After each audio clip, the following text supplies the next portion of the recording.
This is the Can Crushers Wrestling Podcast. The following contest is scheduled for one fall. Let's go nuts! It's Jimmy Nuts! Right out of the door! With your hosts, Mark Martinez. Because I'm the Mark and I'm awesome! The Guru. Today I'm going to break it down for all you simpleton sweat hogs listening out there in Can Crusher Nation. I don't mean to come out here week after week and toot my own horn, but toot. And the English Professor. It is I, the English professor from the County of Kings, speaking the English of the Queen. Hey, this is former WWE superstar Duke, the Dumpster Drosy, and you are listening to the Can Crushers Podcast. And welcome back to another edition of Can Crushers Wrestling Podcast. I am your host, Mark the Mark, in the newly renovated studio. Joining me in the newly renovated studio is the glorious guru, Chad Piranha. Chad, how are you?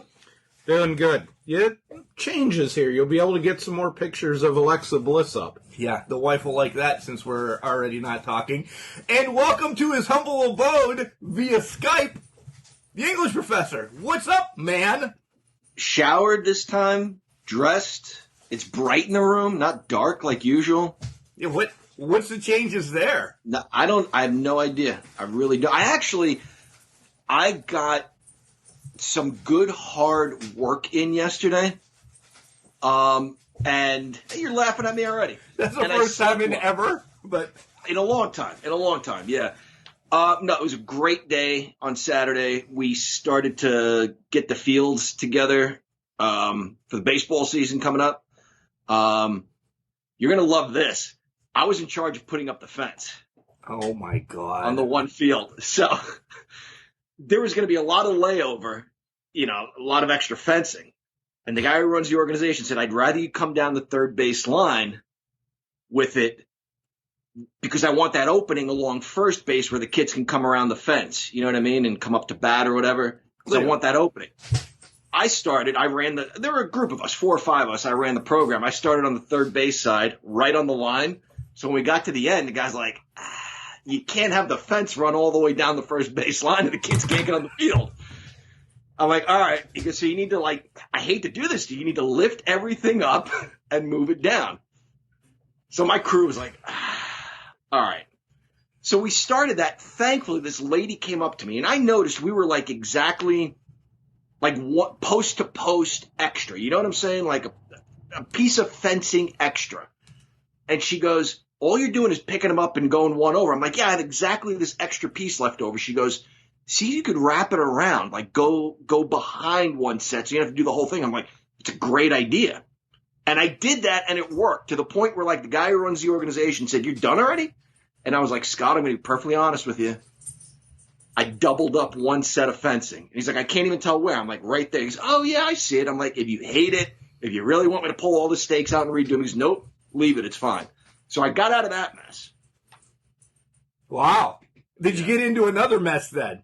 No, then I was like, you know what? All of this, the dirt, the digging, and the raking is not my thing. I went into the kitchen, at the concession stand. That's where you belong. Yeah. Yep. I scrubbed equipment, moved equipment, made sure refrigerators and freezers were at the right temperatures, that sort of stuff. Yeah. But it was fun. It was so much fun.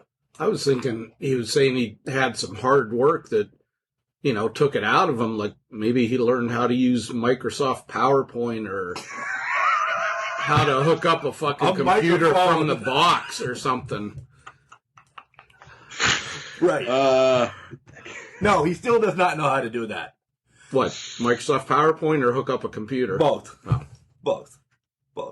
But yeah, he showered and everything. Were you up early? Because you're usually not. Yeah, I was up early. Yep. When you called me the first time to get this thing going, I had just poured a cup of coffee and sat down and just missed your call. Nice.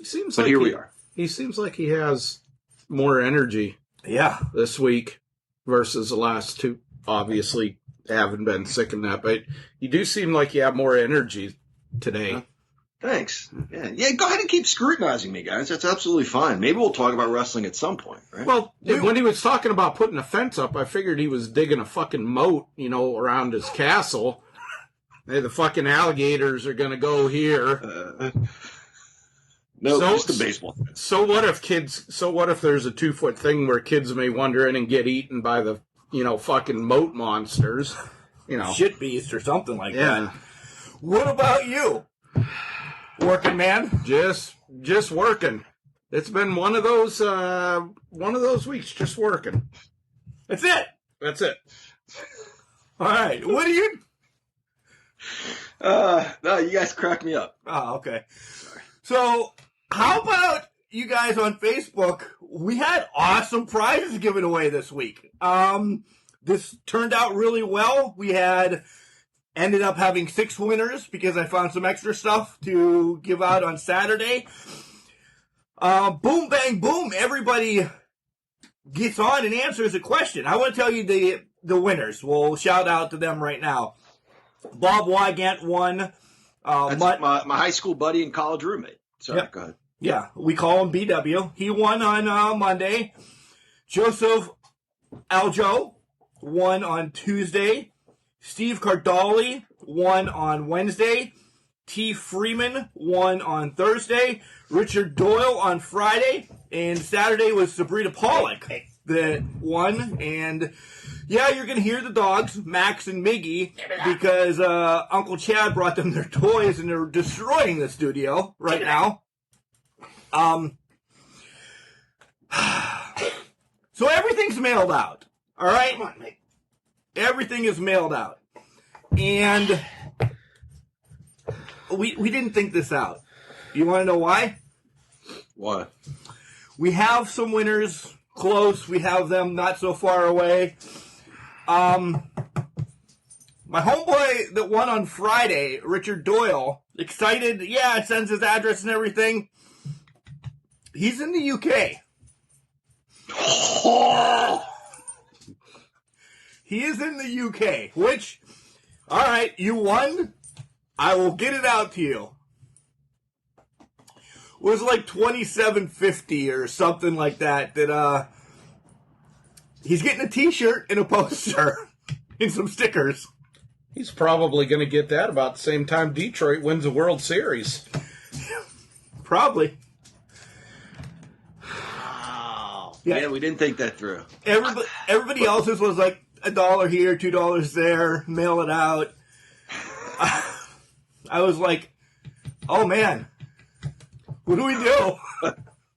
Which is to say that we don't discourage our listeners from, hey, you guys. Wasn't in. It was just a funny snafu we didn't think of on our parts, and we still encourage, hey guys, still we have the contest. We don't care if you're in Australia or. It was just a little bit more out of the funds than I thought. That's all I'm going to say. But Richard Doyle, he was excited. He knew the Rock question right off the bat. I'm like, cool. This is because I was online on the Facebook the whole time waiting for people to answer it. So I'm like, cool. This guy answered in like lickety-split seconds. I don't have to sit on the freaking Facebook till somebody answers this the whole time. Congratulations, Richard. Your shit will be out to you here in a minute. Send me your address. Bam.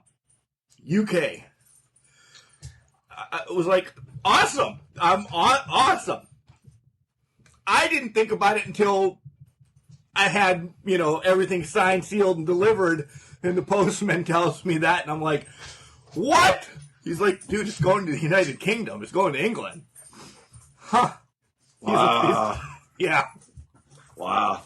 We're over in England. Maybe we ought to talk about Nick Aldis more, gentleman Chris Adams, to appease those listeners. We should. Well, we talk about Aldis a lot. Yeah. In our fantasy booking, right? Yeah. That's true. That is true. I've ordered stuff from England and gotten it in about 3 weeks. I just so badly wanted was it Hasbro? No, Hasbro was WWF. Galoob was WCW. I think England got the better figures. They got an Elegante figure, a Dustin Rhodes figure, which I just will never afford. But I found Freebirds. Elegante is one of your needed figures?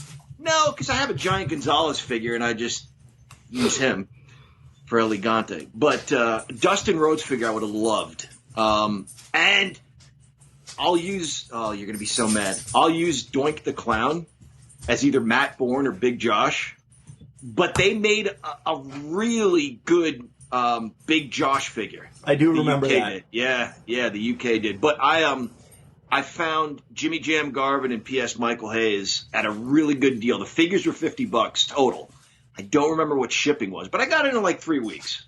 So Richard Doyle will probably have his in about 3 weeks. Good. Now you laugh at this. The last title belt that I got, the Smoking Skull title belt, I got from what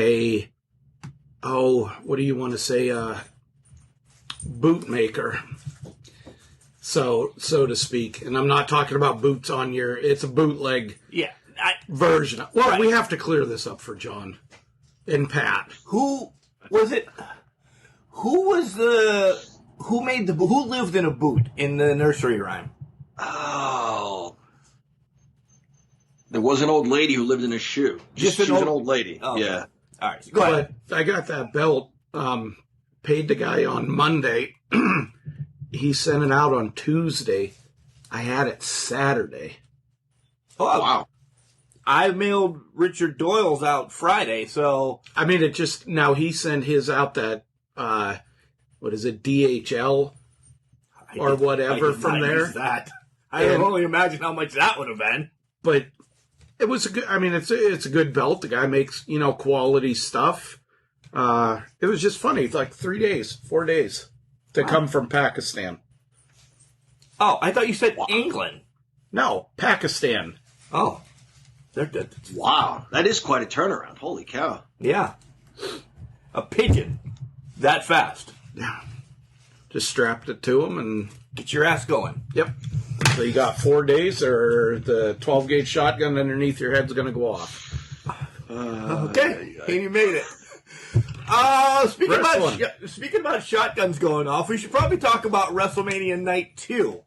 We left off last week talking about Night 1. So let's dive into that. Huh? Yeah?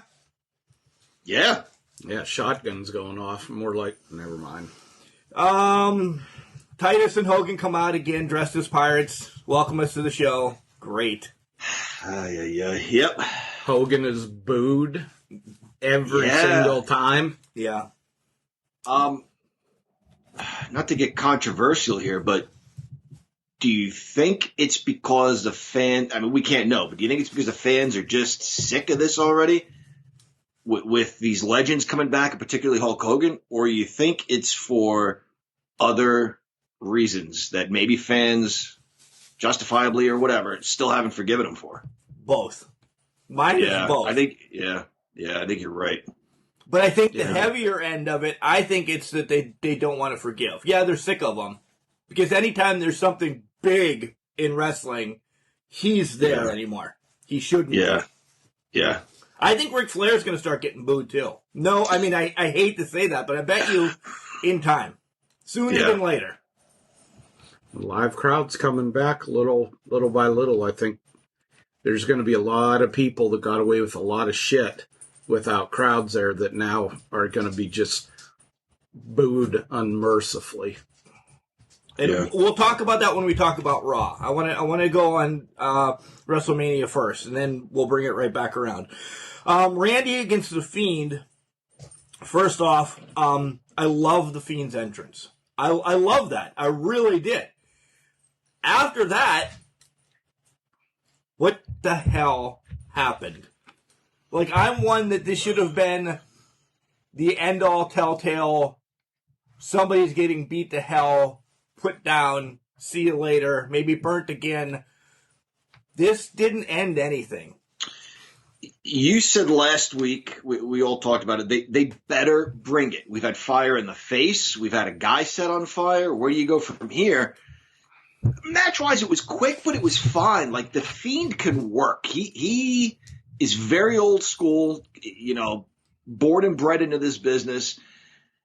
But just as soon as the bell rang, it was over. Like it was 5 minutes, maybe. I don't even know. And then the ending did not read to me. I don't get why she was out there bleeding Papa Shango black goo from her head. I don't get why that distracted the Fiend. I don't know what happened. And then he turns around and gets an RKO and the match is over. The story was unclear to me. I thought it was kind of a shit show with the match from the beginning. You have Alexa Bliss, 5 foot tall, trying to do the Jack in the Box thing, and she practically fell over each time that she reached out because the fucking thing was too big for her. Then the Fiend stands up there and, like he's adoring in the fans or whatever, and then, oh yeah, hey, there's a match. Let me go jump on that fucker. Yeah, I wish they would have done more. You got 2 of the best workers in the business. They should have done more. People, I'll throw a spoiler out there. People were thinking the way that she was sitting is going to lead to her working with Aleister Black now. I don't know. I mean, that would be a decent feud, I think. But you didn't end the feud. And we don't know what the hell happened. We'll get to Raw, but we still don't know what the hell happened. Yeah.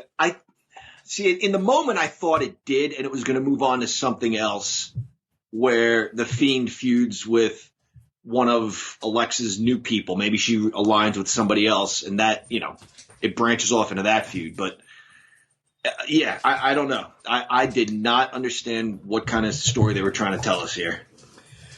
Another Ding Dong Hello segment. I feel bad for Bayley for having to do this crap. We'll move along. Yeah. Nat and Tamina take on Shayna Baszler and Nia Jax for the tag team titles. That spinebuster power slam, power bomb that Nia did was pretty freaking impressive. I don't care. She had her up and she turned it into a power bomb and then threw her down spine. Yeah, damn. But the champs retain. I thought this was going to be a chance to switch up the women's division a little bit, and they didn't.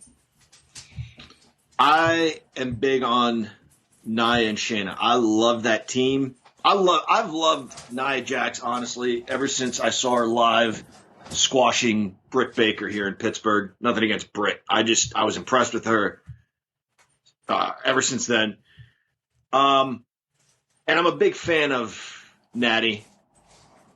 For me, Tamina just doesn't have that it factor. And then it ends with a rear naked choke, right? So Natty goes out. She's done.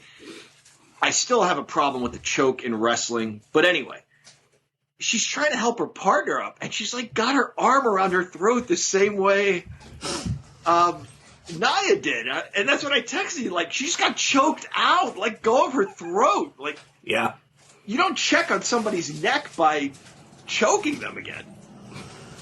She's just weird. Nia's weird. Or not Nia, I'm sorry. Tamina's weird to me. Yeah. Chad? I have never been impressed with Tamina at all. She should have been a monster just destroying people, but it seemed about the time she was catching on is when the shit resurfaced about her dad, and then he passed away. She got shelved for a while then. Yeah, then she got shelved. So it's just Nia, impressed by the move, but still nervous about her. No, I agree. Still nervous about her and injury, but this, I kind of thought, okay, maybe we'll get a title change, but it kind of became apparent that it was going to be a semi-quick match. Yeah. Night 2, not as good as Night 1. You can already feel the way that we're talking about it. Yeah. In both instances, with NXT as well, I think Night 1 was better. KO against Sami Zayn with Logan Paul. Who the fuck's Logan Paul? A YouTuber, I guess. Okay. Yeah, I still don't know. Nor do I care. Besides the storyline about the documentary, I enjoyed the match until Logan Paul got involved. Like, I like Owen and El Generico. I love these guys. I love them. But when you get the rest of the horseshit involved, it was a Monday Night Raw match. Agreed. Two people that know each other as well as Sami Zayn and Kevin Owens on that level should have had not just a classic, an epic classic. And it wasn't. You're right. It was like a TV match. And then that dork, for whatever reason, turns on Sami Zayn and, like, pushes him. Who's booking this shit? And Sami Zayn's like, well, then I'm leaving. And, like, slams his hands on the mat. And then it takes his old buddy Kevin Owens to, like, do a stunner. Sami Zayn, like, should have kicked his ass. Why would you take that shit from this nerd? It just doesn't make sense. Can't say anything to it. These guys, I've seen them wrestle live and seen them back in Ring of Honor. Seen what they can do. Yes, that's a few years ago, but these guys can still light it up, and now they're fucking cartoon characters. They're having a cartoon character fucking match. The spot that could have been thrown away of the night was Riddle, the Great Khali, and RVD. Yeah. Complete horseshit. Oh, come on. Khali's, latest member of the Hall of Fame. He should get a little bit of time on WrestleMania. Okay, then why wasn't he at the Hall of Fame, but he could be at WrestleMania? Maybe Matt Hardy's teleporter didn't work for big guys at that day. Sheamus against Riddle for the U.S. Championship. Overall, a decent match. Yeah. The right person won because I think they know that Riddle's not championship quality yet. Or ever. But you're going to see on Monday night, again, we're just teasing you with more happens with Riddle. I'm glad to see Sheamus win. Like, I don't know why I continued to watch WrestleMania Night 2. I was so down on it by now.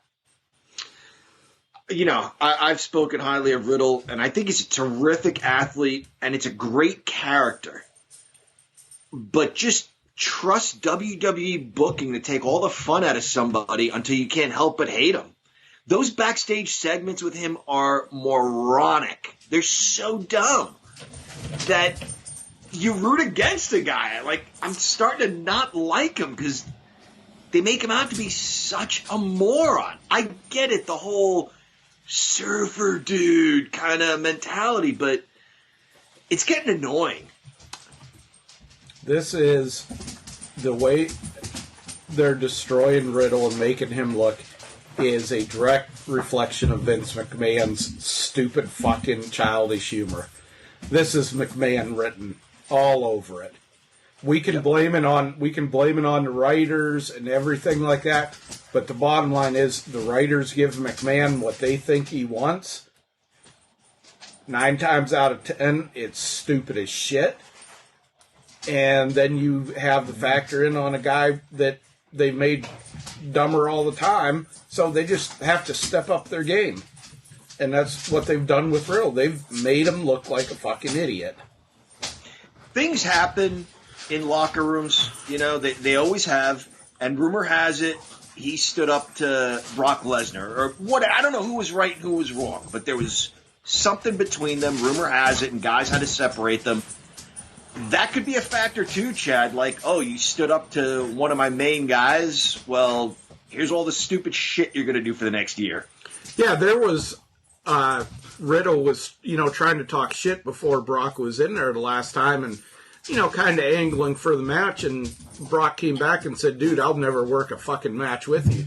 That's what started the whole other platforms and taking that away from the wrestlers, the Twitter and stuff and everything like that, because, oh my God, God forbid the fans push for an angle or something that they would want to see, and instead of Matt Riddle sitting there with his cock and balls hanging over his fucking scooter handle.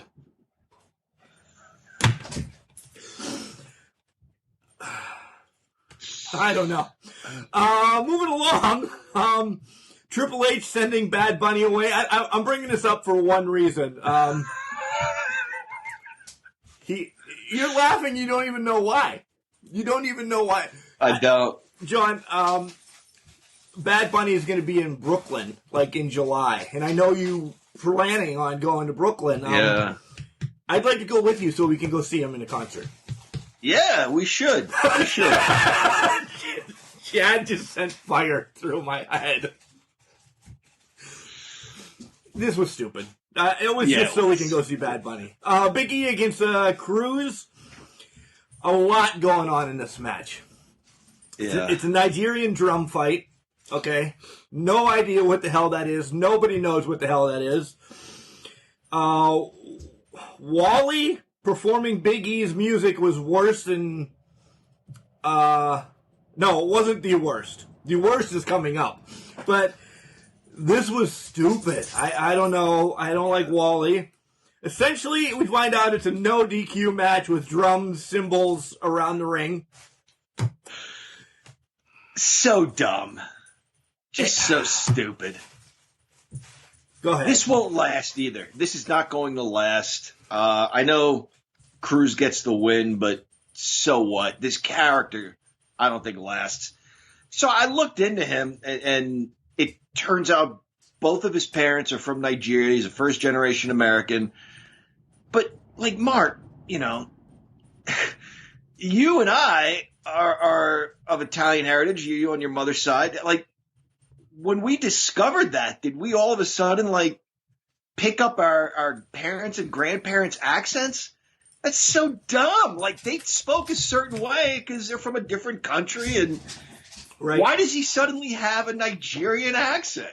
I said he's the Kofi Kingston that reversed. Yeah. Kofi, when he first came out, it was all about being Jamaican. Yep. And then he's like, oh, that's really not me. All right. So, yeah. in the match, all right, because we know Cruz gets the win. Everybody saw this guy 1,000,000 times with Shane McMahon in that godforsaken underground. Dabba-Kato comes in, and all of a sudden, the WWE writers, the universe knows who he is, but anybody that works for WWE has no flipping idea who is this guy. Who is this big mammoth man? He does get a name this week, but as of right now, nobody knows who he is. Chad, you're hating all of this today. I just, 3 things about this match. 1, it was fucking stupid. 2, you know, I think back to the Iron Sheik challenge and Bob Backlund to Iranian club match. And what was it? It was an actual fucking exercise, which if you try to do it with any kind of weighted clubs is fucking hard. So, and then a drum match? It's like, And the drums were never what are they gonna used. do? Bring out the fucking guys, what the hell was that? The series of movies with the fucking band camp chick and shit like that in it. American Pie. American Pie. Are they going to be bringing in the fucking leaders of band camp for this match? I was hoping we would get... You know how Roddy Piper had the bagpipe guys come out with him every once in a while? Absolutely. I was hoping you would get... Yeah, that would have been cool. Yeah, that would have been a great WrestleMania entrance. Or... Even the, and I'm not saying this mean, but, you know, the doing the tom-tom, like the, yeah, you know, beats like that, you know, them, you know, dancing around, getting them. A drum wasn't touched in this godforsaken match. No drums, yeah. Kendo sticks were used, though. There was only one match I can remember in history that had a dumber a dumber main title, and that was fucking the Punjabi prison match, where you couldn't fucking see the guys in the ring. Yep. This isn't far behind it. And it's like, okay, so you made a cage out of fucking bamboo. At least they used the fucking cage. Yeah. No drums were used. No drums.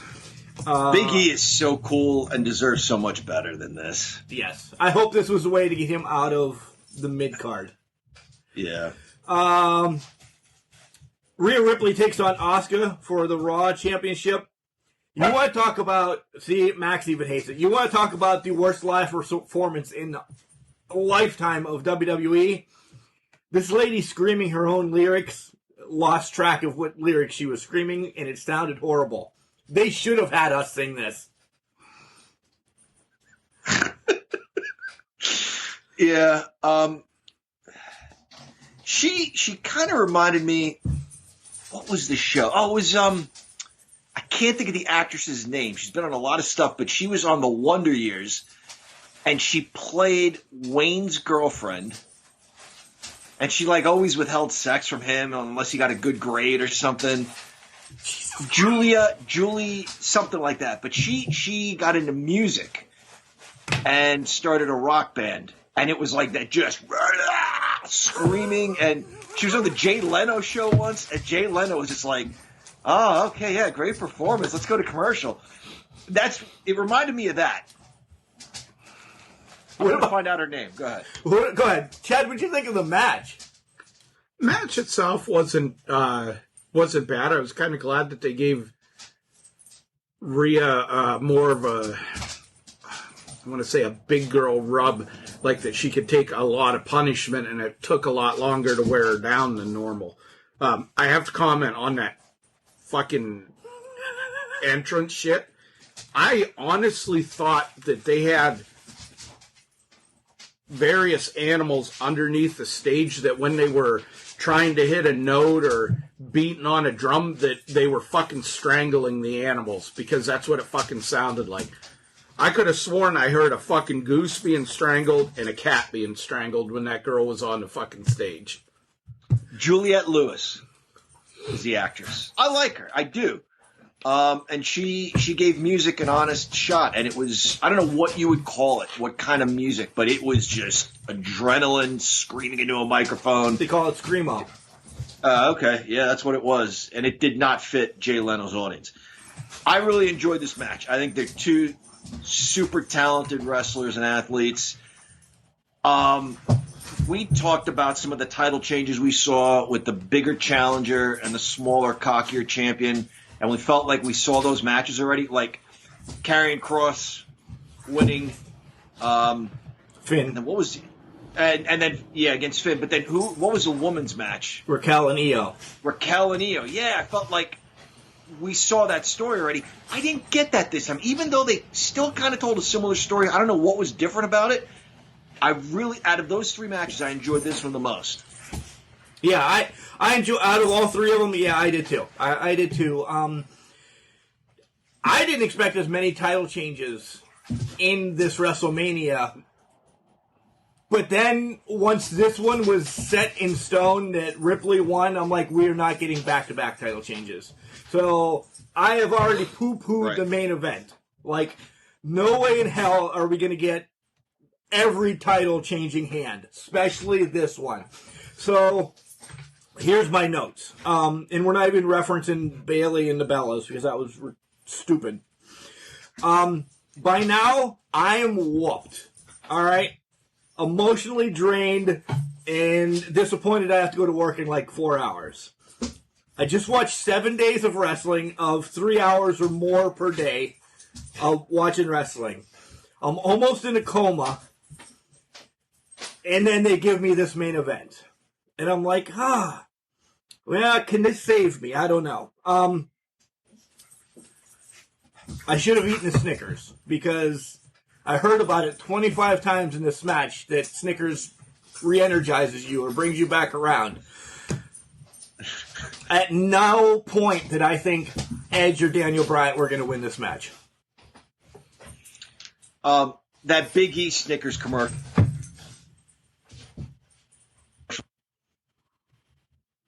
where he says, he starts to come out and he's like, oh, and then that's not the entrance. And they say confused, eat a Snickers. That's what I'm saying. Big E's got a great personality, deserves good things, not that drum match he was in. As for the main event, I'll say this. They got me. When the challengers were in the ring, I think already, and Roman's music is playing, and it's still playing, and it's still playing, I'm like, God damn it. If this is another situation where those guys are going to fight it out, and the champion comes out towards the end and his music hits and he does a spear and it's over. I don't even know. I said I quit on WWE. I don't know how many times. I don't know what. I would have been angry. I'll just say that. But then he came out. And I was like, you know what? Okay, they sucked me in. They got me on the entrance. And he worked. Was it spectacular? No. But it was all right. It was all right. He did some stuff. The guy can work. He's a star. God, do I hate Paul Heyman. I have hated him. I was on to his bullshit from the time he introduced the Samoan SWAT team. Even as a kid, I just felt like they're letting this guy hang around for some reason. I did like the double crossface on Roman from both Edge and that was pretty cool. Yeah. I liked the match. I watched bits and pieces of the wrestling. It took me about 3 days to watch the full thing, so I didn't get the effect that you did of, they're not fucking having him lose the title. I was honestly surprised by the end overall. It's like, what the fuck? They're really pushing him. They're pushing him like they should have fucking 6 years ago, but they're really pushing him now. But where does he go?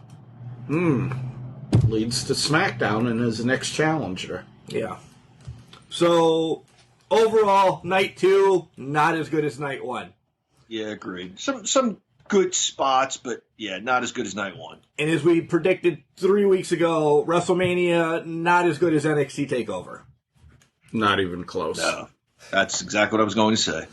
So we go to Raw. Did you both watch Raw? Yes. Yes. Yeah. Bits and pieces, at least enough of it. Because I watched it until hour number 3. Because then when hour number 3 came and they've been teasing us what's going to go on, we're going to start right with the big thing already. Really? Drew McIntyre's, again, the number 1 contender. Can we not move along? Can we not move along to somebody else?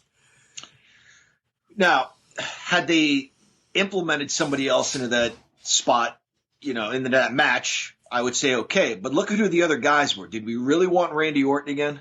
No. And do we want Braun ever? No. No. So, out of those 3, Drew McIntyre was the logical choice.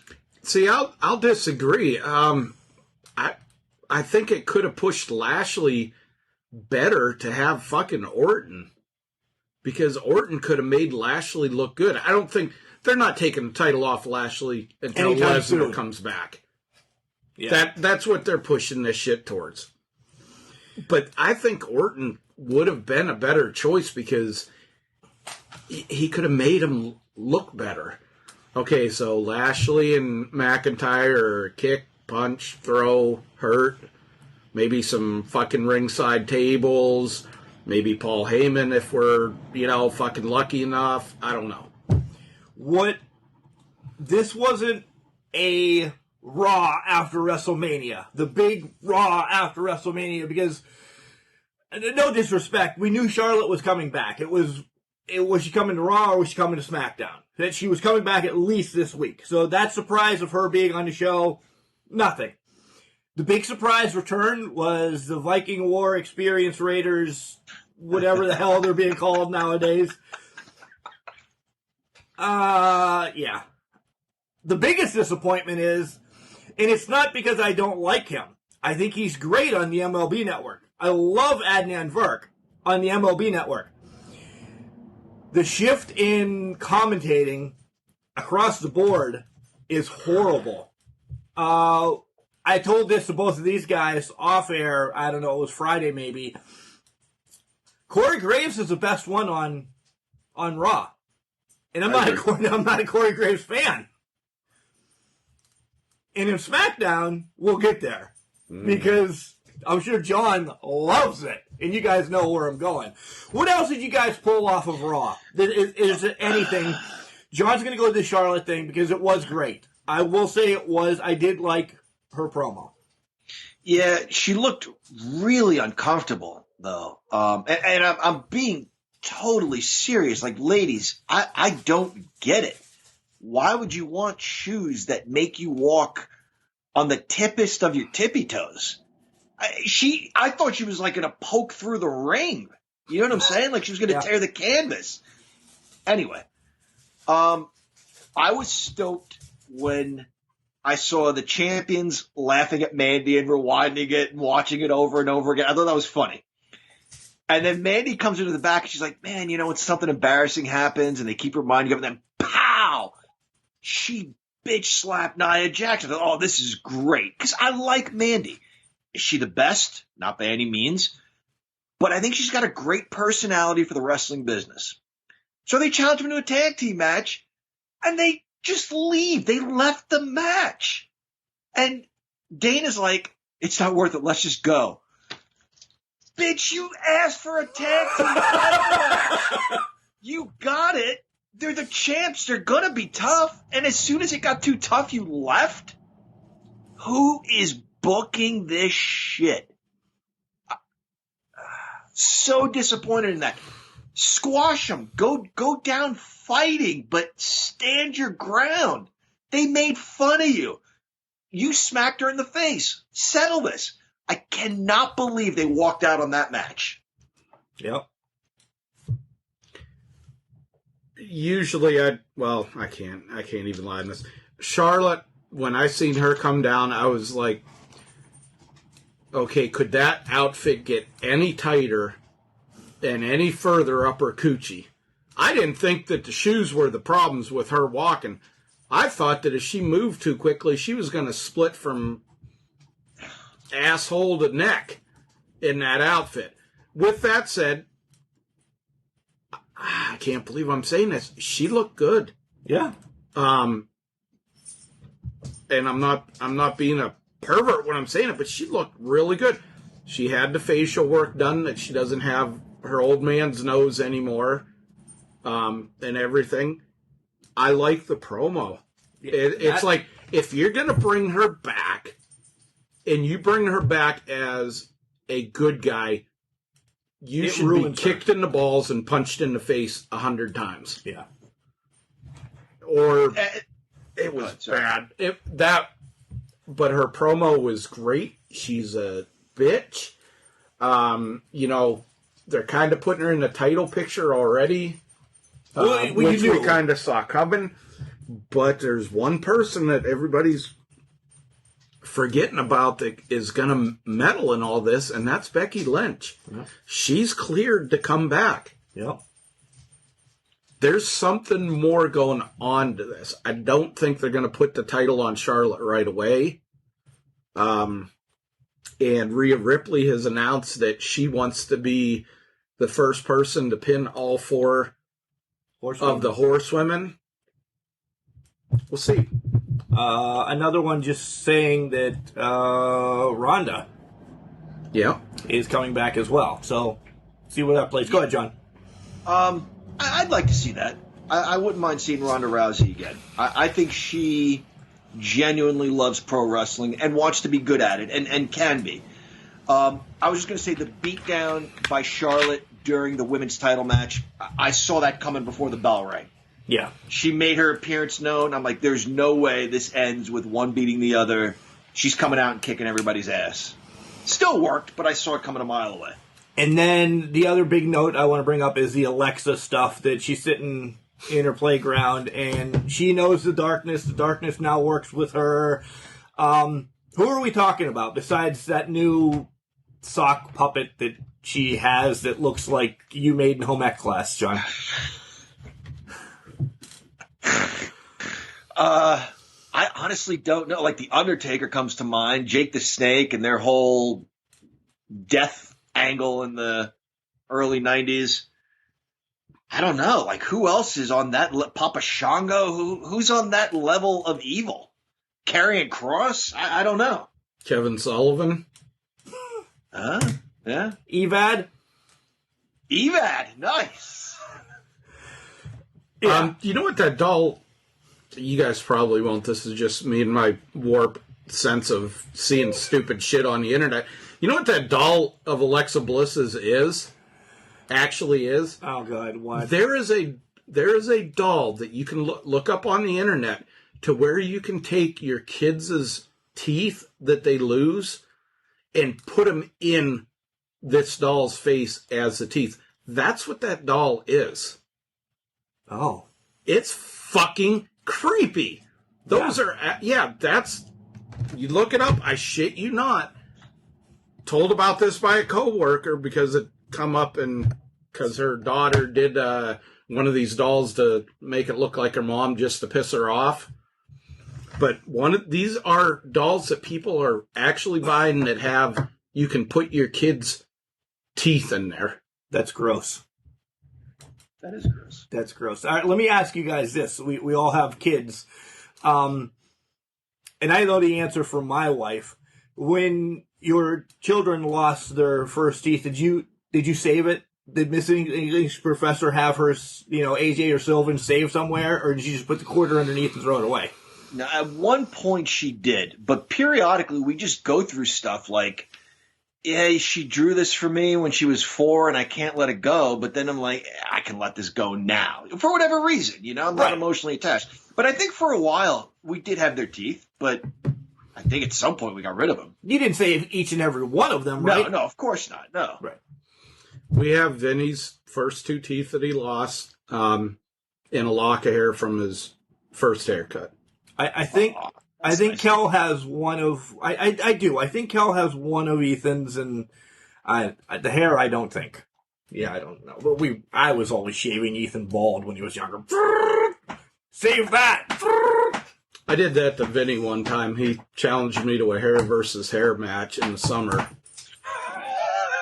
And I don't know what hair I asked. Gonna lose? Well, this is when, I let it go for about 6 months and it, looks like just dirty and there's some on there. He was like, let's have a hair versus hair match. Dad. I was like, Vinny, you're going to lose. He's like, I don't care. Well, he lost and he was like, okay. He went upstairs, got the towel, got the shaver. He's like, shave my head. He looked like Pistol Pez Watley? Worse. Nice. He kind of looked like Mojo Rawley. My God. And then when Sue come home, she was not happy with this. I wouldn't imagine. All right, let's go to SmackDown. Mark has names today. Mark is pulling names out of the air. Out of somewhere. SmackDown, John. How do you like Pat McAfee as Michael Cole's co-host? Jeez. I don't know. I don't know how this guy's still around. He's a dork. He really is. He's such a nerd. I didn't watch it. Oh, good. I've heard enough on the reviews of it. I thought the only thing that I'm going to enjoy about it, and a couple of places have said that McAfee is just going to ride Cole and just fucking chastise him. That I'm looking forward to. Because Michael Cole needs to be fucking fired. You're fired. Essentially, this match, this whole show, was Cesaro trying to get the Roman, but then he has to take on Jey Uso at the end. I all of a sudden hate Cesaro's new move. You know why?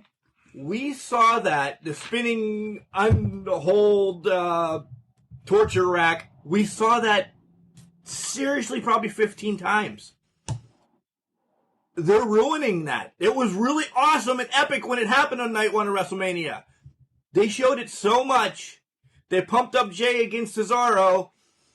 That match happens for about 35 seconds, and Seth Rollins gets in between, and nothing happens. Yeah, they're breaking a lot of their own rules a lot of their old rules. Because they have so much time to fill. I don't remember where I read this story, but when Vince McMahon moved into Houston, I don't know who it was that was working there that said, show whatever you want to show. We need to get Houston fans involved. And they kept showing Ricky Steamboat and Macho Man from WrestleMania, whether it was the whole match, whether it was bits and pieces. And they asked, can we show this match? And whoever it was working for Vince said, yeah, go ahead and show it. That's great. We want fans in Houston to watch our show. So they showed it one week, then they showed bits and pieces the next week, then they show it again. They showed it too much to the point when they brought a cage match between Macho Man and the Dragon to Houston. Fans didn't go. They're like, oh, we should do the match 20 times for free on TV.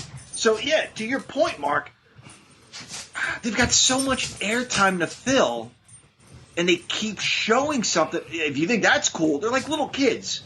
You know, watch what I can do. And then you watch it 20 times and like, okay, I saw it. I get it.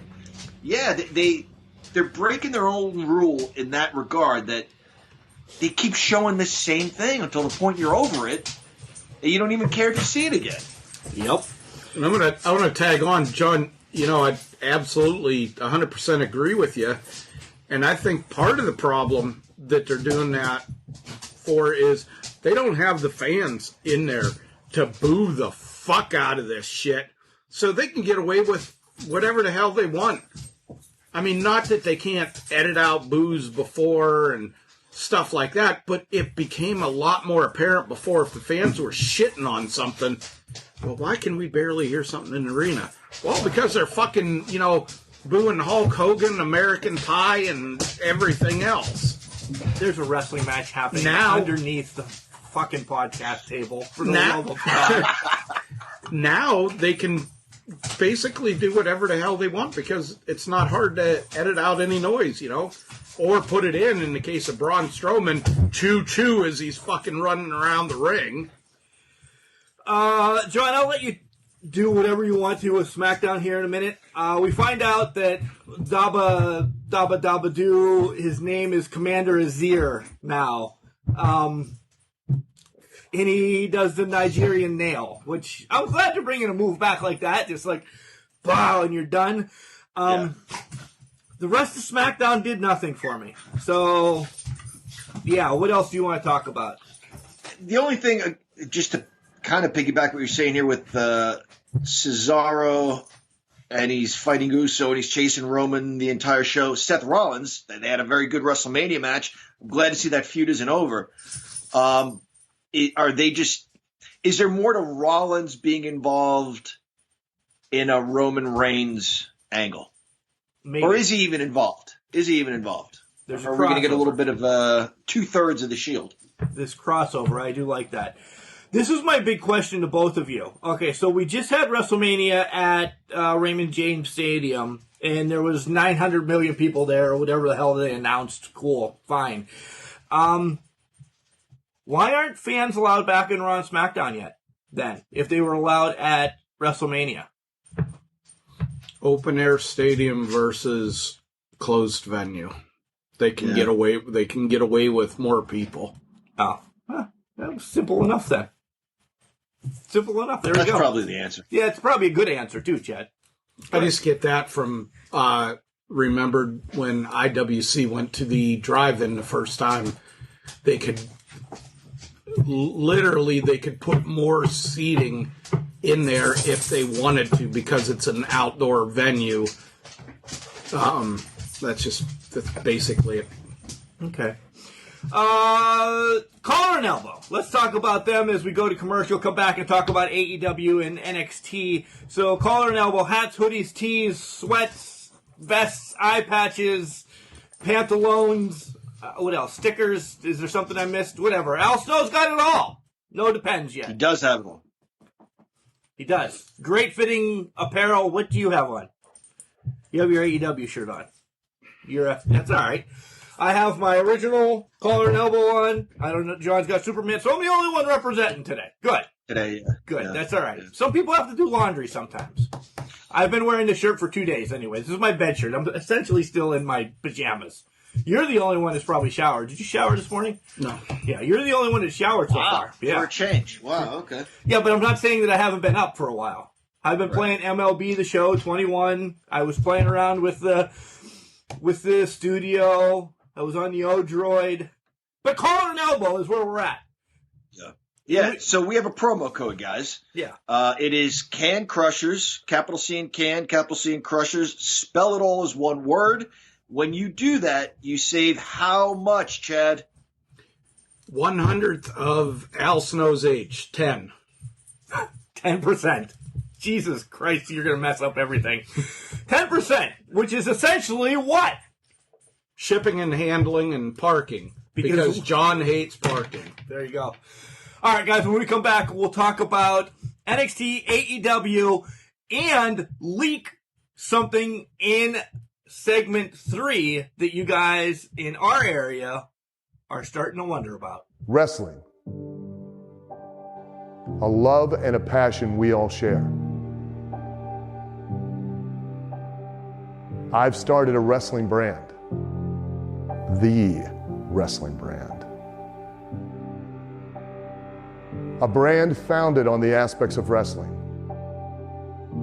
2 entities working together to create a product that connects emotionally for people everywhere.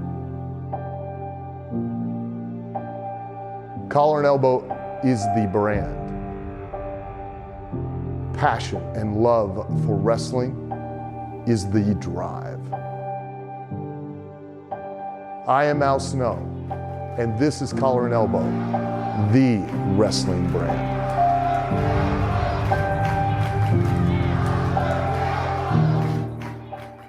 Tune in for a tune-up. You're listening to Can Crushers with Amber Nova. Welcome back, Can Crushers listeners. It is I, the English professor, joined by Chad the Glorious Guru and our host, Mark the Mark Martinez. We are going to cover NXT, which was a pretty solid show. Yeah, I brought up real quick before we went to break that I've been playing MLB The Show 21, the new one. It comes out actually this Tuesday, but I pre-ordered it, so I got it 4 days early. I opened up my packs, and I'm pretty pumped, John. I want to tell both of you guys, you'll know these names. I'm going to start playing that Diamond Dynasty against Super and Plummer and everybody this year. I wasn't into it, but I got Roberto Clemente. Was pumped about that. I got Hank Aaron, and I got Jackie Robinson. Those were my 3 excellent Diamond cards. Excellent. So, have you guys built a stadium yet? No, I can't. That's only on PlayStation 5. Oh, that's fucking bullshit. I know. Trust me. But it was like I can't go any longer without playing baseball. And I started my road to the show as well. And I'm a 2-way player that plays first base and pitches. Shut up, Chad. The Braves signed me. I'm a first baseman and a pitcher for the Braves. So, good organization. I was bummed a little bit. I wanted to go elsewhere. I was hoping to go like out west this year for a team that doesn't do a lot. Maybe play for the Angels or the Rockies. I was hoping for. I kind of directed them that way, and I ended up farthest east than I could possibly be. Sylvan will be ready. He'll love it this year. Yeah, nice. You play for the Angels, you'll have your Octobers off for sure. Yeah, no kidding. No kidding. Or the Rockies. I don't want to go down that route. Yeah. All right, so we're going to start with listeners, NXT. you'll notice. Oh, go ahead. I was going to say it's quieter. You'll notice it's quieter. During the break, Mark let the boys out, so the dogs went tinkle. They got their treats. Their no-holds-barred death match apparently is over because we don't hear any noise. It's about time. So they're wiped out. They're done. The little one is not. The big one is already snoozing, but the little one will stir shit again. Little by, I mean, 3 months ago, Little was, 15 pounds? If that. Now, we're looking at 40 pounds. He got his potato chip, as the dogs call him. He's got his microchip, so when he runs away, we'll be able to find him. It's not going to be an if. That's good. It's a win. Well, or somebody else will be able to return them to you because they'll be like, what the fuck is up with this dog? Right. NXT, John, go ahead. Do you want to do it or do you want me to? All right, so. Yeah, sure, and then I'll run down the list. It kicks off with a promo from Karrion Kross and Scarlett. I say this every week. She genuinely frightens me. Her entrances scare me. I go back to the movie The Witch. I think she's going to levitate and demons are going to fly out of her eyes. She's genuinely scary. It was good to see Kross speak for himself a little bit. The guy can talk. Yeah, I like this. You know, it was good. Yeah. Great opening for, it's on Tuesday now. So essentially, let me say this real quick. Right. essentially, we have now watched 2 weeks of wrestling in a row. Because there's been, from the Monday before until Friday, there has been wrestling on every day. So essentially 2 straight weeks of wrestling. We get a break on Saturday, which was yesterday. Because today you get us. Yeah. That's right. They do get us. Yeah, it was great. Karrion Kross, good. Yeah, I enjoyed it. I think he would have still had the title had he not gotten hurt. He's got everything going. He's got, she's hot. There's no way. She's like psycho hot, like you're scared shitless of her, but at the same token, you'll take that she's beating. Hot. You'll take that beating. And he, he got hurt before freakishly. Just hope it doesn't happen again with him. Yeah. John, continue. Tag team title action. Thank you. Tag team title action. MSK defend against Maverick and Dane. I thought it was just good, basic tag team storytelling. The champs get a legitimate title defense. And then we have Imperium come out at the end, so maybe that sets something up. So, very basic, good wrestling formula. Yeah, it was. I thought the ending got a little wonky with how they were trying to tell. I see Dane and Maverick completely breaking up really soon. The ending was wonky for me. I don't know why. I understand what it meant and how it happened, but it just didn't register in my brain. But I'm glad actually Imperium came out to, put their foot in the door and saying, hey, we're next. Yeah, the tag team scene with Undisputed Era being busted up and everything like that, kind of just don't know who the hell is going to be teaming together. They got to do something with it. Best tag team division, though, out there. Agreed. Yeah. Up next, we get from the Robert Stone brand, Jessie Kamea. She's taking on... is she your first cousin or your second cousin? Mercedes Martinez. Second cousin. Okay. Yeah, she's taking on Mercedes Martinez. Robert Stone's got some members of this faction or stable or whatever you want to call it that have a great look. But nobody in this faction does anything. I think that's going to change. I think Kamea is going to get more of a push. I think this was, I don't want to say her coming out because, Mercedes ends this rather quickly. But I think it was a real first look at her of something that she can do. Mercedes is next in line down the road here. But I think we watch Kamea grow into her own. But I think she leaves the Robert Stone brand before she does that. Agreed. Yeah. I think this faction right now is dangerously close to being like Paul Jones's army of the NWA. Baron Von Raschke, the Barbarian, and all other guys that, Tijo Khan. Everybody forgets about him. That got the shit kicked out of them on a weekly fucking basis by everybody, yet they were still around. And Paul Jones's biggest move as a fucking manager, taking that fucking whip and smacking it on the ring because he couldn't do anything else without falling on his ass. Wow, you don't like them. Now, I was not a Paul Jones fan either. I thought the House of Humperdinck was much better. I like Paul. I was a fan of Baron Von Raschke. I love Tijo Khan. They just made him to be... They destroyed the Mulkeys and Rocky Johnson, which back then, you thought not Tijo Khan was taking on Flair or anybody, but the Rock and Roll Express against Tijo Khan and Baron Von Raschke, they gave you at least a match compared to, Mulkey's in there, double drop kick, Rock and Roll Express wins. There's actually, on YouTube, a really good match between Tijo Khan and the Barbarian against the Rock and Roll Express right after they won the tag team titles for the first time. I came across it just typing odd mid-'80s shit in on YouTube. And it was actually a pretty decent match. I probably wouldn't have typed mid-'80s shit. That's probably not what you're going to get. Well, I was on there looking for, different plugs and seeing what they're taking off as far as editing and stuff like that now, and shit like that. Moving along very quickly, I just want to say Mercedes Martinez challenges Raquel Gonzalez. She wants a title shot. This is a perfect opportunity to talk about our Friday show. We just had our WrestleMania show, guys, 2 days ago. You can go back and listen to it. I booked that match weeks ago. So I am convinced that someone's listening and they're jacking our good stuff. Yeah, a couple of ways to Sunday. Because we'll talk about another one in segment 3, right, Chad? Yep. All right.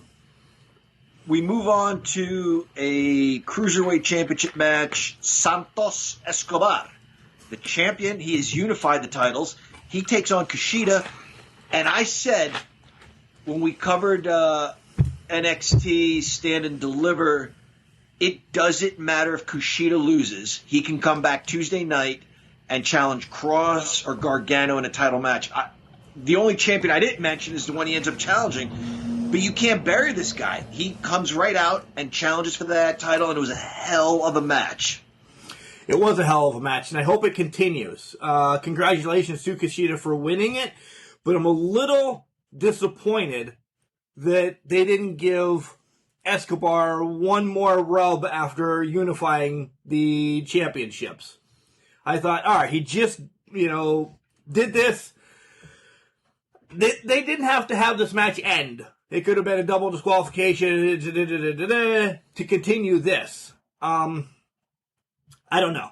But I would have loved Santos Escobar to get one more match as champion. But Kushida, I'm happy he has it. This could have gone to a second match or a third match. It could have ended time limit draw, maybe do a 20-minute time limit. Something like that. I think they could have taken it on and it would have made both of them look better. Kushida he doesn't win a ton, but he comes out of his losses looking so strong because he gets a shit beat out of him. He gives it right back. It's not like he's some guy getting his ass kicked, on a weekly basis every week and looking weak. He looks good. That's what I think really helped this title change was, man, he finally got that last fucking move in. He finally got that last jab in or whatever, and now he gets his dues. I think we get a triple threat out of this, too, because Jordan Devlin then came into the back and said he wants a rematch. So I think this leads to Escobar, Kushida, and Devlin somewhere down the road, which I think would be amazing. Yeah, I agree. We get Tommaso Ciampa and Thatcher saying they want MSK. They have to win something first as a team, in my opinion. Yeah, I agree. They need to beat Dane and Maverick, they need to. Yeah. Something needs to come out of that. Yeah. Go ahead, Chad. Sorry. Oh no, I was just going to say, do they book that and serve two purposes? Gives them the win and breaks up the I hope so. Two jackasses? I hope so. That would be perfect. Not a bad idea. Sure, it'll happen now. Copyright. Dakota Kai introduces the new NXT Women's Champion, Raquel Gonzalez. She doesn't say a whole lot. She thanks all the right people, including Dakota Kai, for believing in her. And then the music hits, This Is My Brutality. And then we see Rhea Ripley followed by the EST, Bianca Belair. And I thought, oh, where's this going? And then they all kind of clink belts. I thought that was very cool. In the moment that all those titles were changing hands, I'm like, man, why are all the women's championships changing hands? All the singles titles anyway. And that was a nice moment to see where they all started in NXT. They were all in an NXT ring. Their careers went in different directions. They were all champions. It wasn't lost on me, and I don't think it was lost on a lot of fans. And maybe it was by design, but in any case, I thought it was cool to see a champion of Mexican descent, a black champion and a white champion, who all started in the same area, all in the ring at the same time. Yeah, I love that. They had that old school picture as well of them in the background. Not old school, like 20 years ago or 30 years ago, but, a couple years ago when they were kind of a faction for a little bit. Yeah. Yeah, great segment. Yeah, I enjoyed it. And then we also have somebody else come into the ring. Kind of to make a challenge to... Oh, that's right. Yeah, this is where the lady with the dog came out. Frankie Monet. Essentially, as I said, Taya Valkyrie. I said that's going to be her because I saw her legs, and I'm like, oh, that's Taya. And most people probably agreed. I don't know. I'm not on board. Chad's not. See, because you said she's legit. She is you legit. Said, like, you've got your ear to the ground. Everything I've read said she is going to put on great matches. She is. I just don't like this. I don't like. She was a Beth Phoenix kind of somebody like not like a Glamazon or something. I think they ruined her with this dog and this fashion consultant or whatever the hell she is. We'll see. I mean, what she does in the ring can get rid of this image of her right now. Yeah, she can put on good matches. Seen her against Deonna Purrazzo, Jordan Grace in Impact Wrestling. She can put on good matches, but this is going to be another case of WWF fucking ruining somebody with a stupid gimmick. And I'm not saying you got to come in, dominate, beat shit out of everybody, win every title, and then mysteriously disappear to change your character. But this way, this is going to cripple her. Yeah. This is a stupid fucking gimmick. This is as bad as bringing Carmella back with that guy and she's into fucking wine tasting and shit. Legitimately, she is, though. She has her own wine brand. But it's just stupid. It's not something to connect to. Yes. We move on to Leon Ruff and Isaiah Swerve Scott. Anybody? We move past that. Yeah, I'm over those. I still like Swerve, but I'm over that feud. We'll get to AEW, but the TNT champion, Darby. What the hell? Darby. That's it. There's something dangerous about him. Like he breaks a window with the skateboard to get into his own car, which is crazy. But that's a character. You know what I mean? Leon Ruff needs something. I bring that up because those guys are about the same size. So why am I all on board with Darby Allin? I can't get behind Leon Ruff. He needs something. And I don't know what that is, but he doesn't have it. Anyway, do we want to spend any more time talking about these guys? No. Main event time. Dexter Lumis. It's an 8-person tag team match. Dexter Lumis, Bronson Reed, Ember Moon, and Shotzi Blackheart take on The Way, consisting of Candice LeRae, Johnny Gargano, Austin Theory, and Indy Hartwell. What I got out of this match is Indy just wants to get some. That's it. The girl just wants to hook up. Leave her alone. She finally had it. She even grabbed Austin Theory and threw him out of the ring, took a bump and pretended to pass out so that Dexter Lumis would pick her up, and then she gives a wink and a thumbs up. I love her. I think she's got a terrific look. She's got an awesome personality. I still feel her in-ring work needs a little bit of work, but she's got the makings of a star. This had nothing to do with any wrestling at all. The match itself, whatever. I like this. Theory was with Lumis for a little bit. Whatever happened to him, Indy wants a little bit now too. I love it. I do too. Chad hates it. No, I can't say anything you guys haven't because they've been teasing this for months and months, and it's like, it just fits. It's one of those things that normally I would shit on, but this fits and it looks funny. Yeah. And, I'll compare it to one that you guys absolutely fucking hated. Mandy Rose and Otis didn't fit. Right. This one, fucking weirdly intrigued by where they're going with right? it. Yeah. Exactly. Does she leave the way once she gets some Loomis? Or is she turned into, like, forgetful, like Andre the Giant, Austin Theory? No. There's something in there. See, this is going to show how much of a man Loomis is. He's going to have to take her to Space Mountain. Woo! To get her away from the way.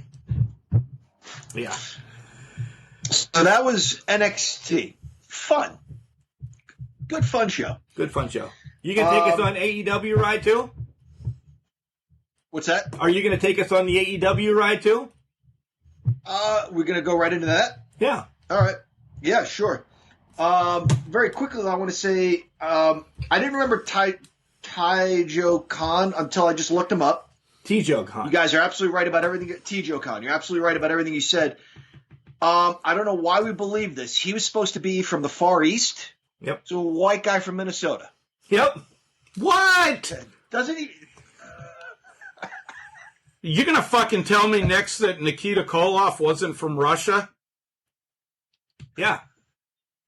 We talked to him. He said he was also from Minnesota. Yeah. Right.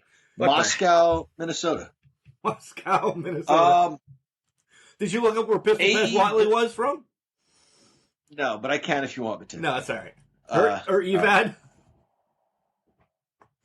Yeah, the funny thing about Evad is when he was threatening to bring his big brother in, Hulk Hogan wasn't in WCW yet. No. My brother Dom kept saying it's Hulk Hogan. I'm like, Dom, there's no way they're bringing Hulk Hogan in for an angle this stupid. He goes, John, the guy's got long blonde hair, and he keeps saying his big brother. He's a pretty big guy. Who's bigger than him? Hulk Hogan. And then they went a completely different direction and brought in Kevin Sullivan. Right. Daytona, Florida. Evad from Daytona, Florida. Okay, yep. Good. That makes sense. Yeah. William Adolph Dan Howard Jr. Dan Howard! You know Dan Howard? Yeah, I know Dan Howard. All right, let's go to Michelle. All right. AEW, we kick things off with the Young Bucks versus Death Triangle. I just want to say, early on in the match, I see Pac doing what he does, and I think, this is good. I can get behind this. We saw the Lucha... Huh? You skipped over the cold start to the show, which was Tyson and MJF. And he was going to give him a blank check, and Tyson, right down the middle, right down the middle. And he chews up the check and spits it in his face. Yes. All right, now you can talk about the match. I love Tyson being back, by the way. Me too. He is a wrestling fan, and he's having a good time. The Bucks versus Death Triangle. I like Pac. I like the chain wrestling. I'm so over the Lucha Brothers. I know we saw them live, and we had a blast and everything. And I referenced this earlier. A kid does something, and then they do it again, and then they do it again and again, and finally, like, I can't watch this anymore. You run the ropes. Do it. All I'm asking is do it once a match. We get it. You can walk a tightrope. You don't need to do it 3 times a match. And you know how I feel about the Bucks. I'm so over tag team wrestling in AEW, but there's an audience for it. What's my first line say on my notes, Chad? Exactly word for word what I Sean can't take AEW tag team division anymore until the Bucks lose the title. I can't. I do like Pac being the bastard. Separate him from this.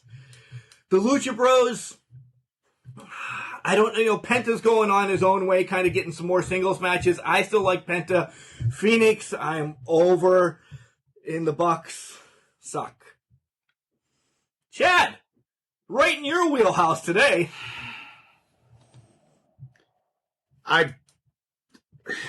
I've said it week after week what I think of them. It doesn't fucking change until this week.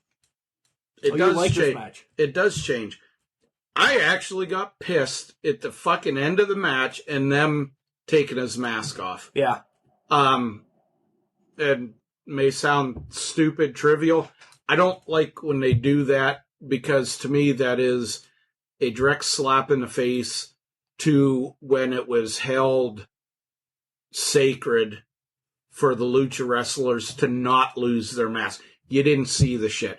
And it pissed me off even more that it's these two little fucktwads, the Young Bucks. I just don't like that. There's very few things that are sacred in wrestling anymore that have remained sacred, and the mask was just kind of one of them that was floating around, but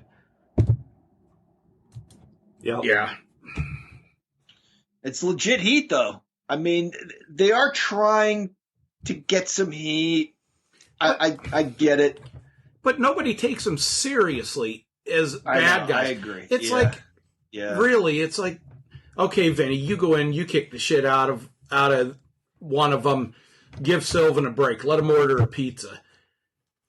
That would be taken more seriously than these guys. You just can't take, they're trying to be big and bad. It doesn't fit. No. You're fucking 160 pounds soaking wet with all your ring gear on. You're not going to be taken serious as a badass. It's like fucking, nothing against Rey Mysterio, but it's like Rey Mysterio against the Big Show / the Giant when the Giant first come in. And Big Show's going like this on his forehead while Ray's fucking swinging at him and kicking at him. Doing the Three Stooges move. Yeah. That's what it is with these guys. They're not that good. They haven't beaten a real team. They beat FTR, which is, that's a whole fucking other segment, but they're just not that fucking good. John? Incredible athletes, just not a good team. I agree. It was a fine division when Tully's guys had the belts, but lately it is unwatchable. I'm with both of you. We get Red Velvet versus Jade Cargill, I guess is how that's pronounced. Yep. Once again, we get a definitive Diesel Super Nintendo pin. Yeah. Did we see Spencer Slade going apeshit in the crowd when Jade tossed Velvet onto Kylie King and Leva Bates? Spencer Slade was right there going, yeah. Shout out to Spencer Slade, IWC guy. So yeah, I was pumped to see Spencer. We also saw, there were a few people from AEW, or I'm sorry, from IWC on AEW. But I'll think of it in a second. Go ahead, Chad. Any thoughts on this? Palace was there, and there's a match coming up with somebody. Yeah. Of course. Yeah. Palace was doing the beer thing with Paige. That was last week. That was last week. Okay. He was still running around like a lunatic, but John, next. All right. All right. So then we get Anthony Ogogo versus Cole Carter. Cole Carter gets a match. Well, does he get a match? Not really. No. The bell rang. To quote Roddy Piper, the bell rang, and then the bell rang. This guy, he's a talented young kid. He's got a bright future. We're lucky enough to see him here in a Pittsburgh promotion. He got punched in the stomach, and that was it. The ref called for the bell. Yeah, I want to see where Go-Go goes. Well, I didn't actually mean that, but I want to see what he's leading up to. But I would have liked for Cole to get a little bit so everybody can see. I mean, clearly he was on AEW Dark and people have seen him there and everything, but the national brand, if you don't watch every wrestling show out there, Cole Carter needs to be, showcased. So everybody can see what the hell he's got. They should have given him some offense to where he was pissing Go-Go off. Hit and run. Maybe knocked him down once or something like that. And then when he went for something, then have him fucking level him. Yeah. Not just, oh, here's my midsection. Oh, and it was over. That sucked. For Cole, yeah. John? We get Chris Jericho taking on Dax Harwood. Essentially a no DQ match. I enjoyed this. This was entertaining. I like the stuff they did with the chair. It was dangerous. We get Wheeler and Sammy are on the outside. Tyson, he had his hands full trying to keep these guys in their respective corners, threaten to beat their asses if they don't stay where they're supposed to stay. The brawl was fun. I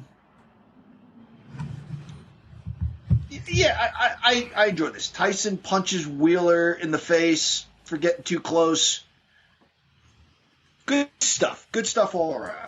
Yeah, I liked it. I really did. I liked the blood and the guts. This is a build up to the blood and guts match, which is essentially a War Games match. Note, next time Andrew Palace comes on the show, I have to see if he will sing Judas for us like he did the night that he was down there, because he was really getting into it. I still like sing-alongs, and that Judas song actually is really good. I really do. I like that sing-along. It is a good song.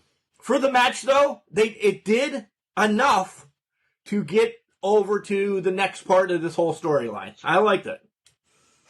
Nah, I can't say anything. You guys say this was good. It was better than I thought it was going to be. Tyson, and we say this about other wrestlers and stuff, a couple of them in AEW, he looks like he's having fun. And that makes it so much better than contrived, forced down your throat bullshit. He looks like he's having fun. Tyson's a member of the Inner Circle now. He is. Yeah, Jericho said he's a member. We get a promo here from Don Callis, and at the end, he says, when you think you have the answers, and I thought, is this motherfucker going to jack Roddy Piper's stuff? And he's like, you know nothing. I'm like, oh, he's such a dick, this guy. He's so dumb. Anyway, anybody want to talk about his promo? Well, we talked about it a little bit on Friday when we were talking about the fantasy booking, but we want to bring it up here that Kenny Omega legit said that he has stolen stuff from our podcast. Outright. He's like, listen, there's podcasts that I listen to, Can Crushers, and you have to slow it down. But he does say Can Crushers. And we're stealing stuff from him. Copyright. So, yeah. So he's just, we're over. They just steal stuff from us, and they at least acknowledged it this time. At least they acknowledge it. Yeah. The next promo was good, though, too. The Thunder Rosa promo. How she's just taking over the world, and she is done with everybody else. And she's Serena Deeb, when she comes back, their NWA title is hers, but she doesn't want just one. She wants them both. Thunder Rosa, the right one to unify these, and then Britt takes it from Thunder. That's where I would like to be. She's awesome. Yeah, absolutely. I think she's the right one to unify these, if that happens. So they're working with Impact, and there's rumors of a merger of sorts. But NWA is up and running on its own again. I'm unclear, though, about their women's division still being showcased on AEW. I think they're more in the works together than we know. Yeah. I think you're going to see some. They're using like the NWA for some of the women that from Mission Pro Wrestling that the Thunder Rosa runs. It gets a lot of time. Like Genocide's on there, Kylie King's on there, Sky Blue is on there. You just get to see some more people, and I think you're going to see some of them trickle over as well. So yeah.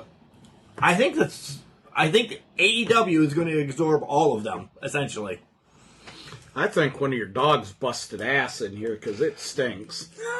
But on the Thunder Rosa side, a side note, there was a release from AEW this week, Evilise.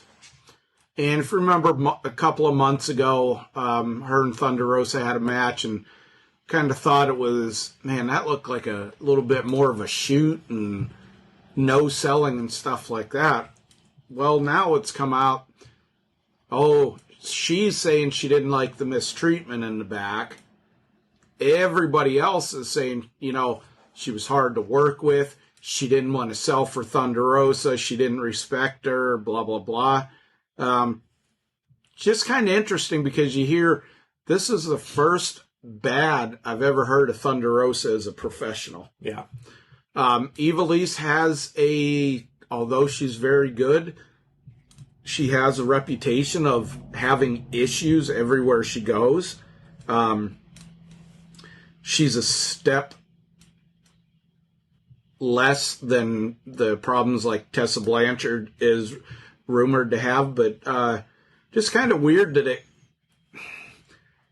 I hate to say this, and I'm not dogging anybody specific, but when these guys or gals are getting a really, really big push, then the shit starts coming out of the wood, and it's almost like you got some fucking, I don't want to say Indian givers, but you got some people that want to cause them problems, want to pull them down, and that's across the board in anything, though. But it is, but it's especially more apparent when you bring, Thunder Rosa coming up, has her own federation going on. She's working with other federations. She's on TV, and everything like that. And then this Ivelisse who, she was at WrestleCade when we were there. Very, very nice lady. It seemed to be, but it just seems to me when more shit comes up with the wrestlers that people wait until they're on top or going to the top. Yep. Well, of course. John, next match? Yep, we get Chris Statlander. Her spaceship must have landed because she showed up for this match. So she's up against Amber Nova. Fine match, kind of a throwaway match in my opinion, but Chris Statlander's got a certain charm, a confidence in the ring. It's just infectious. It looks like she's having a really good time in there. And she booped everybody's nose. She booped the referee's nose. She booped Amber Nova's nose. Chad just booped your nose. Oh, is that what that was? Okay. Yeah, Chad just booped your nose. I see. All right. Amber Nova, Can Crusher alum.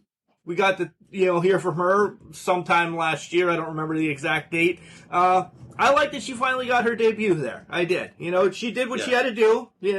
Take the beating from Statlander. But I think you see more Nova on Evolution and Dark. Because I think her and Red Velvet would put on a great match. Yeah. Agreed. Next.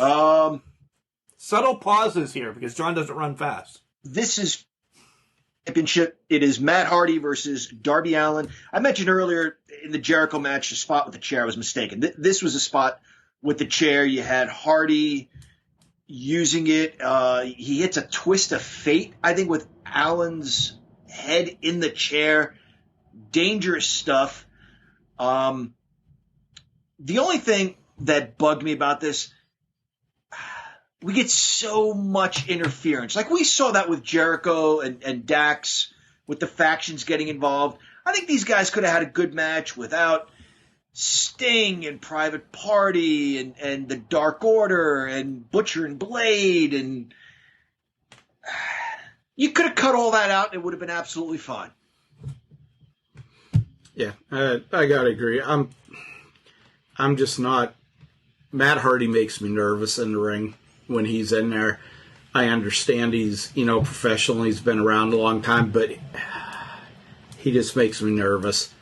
And especially after that match with Sammy Guevara where he was so fucked up and kept going. I get nervous about those guys.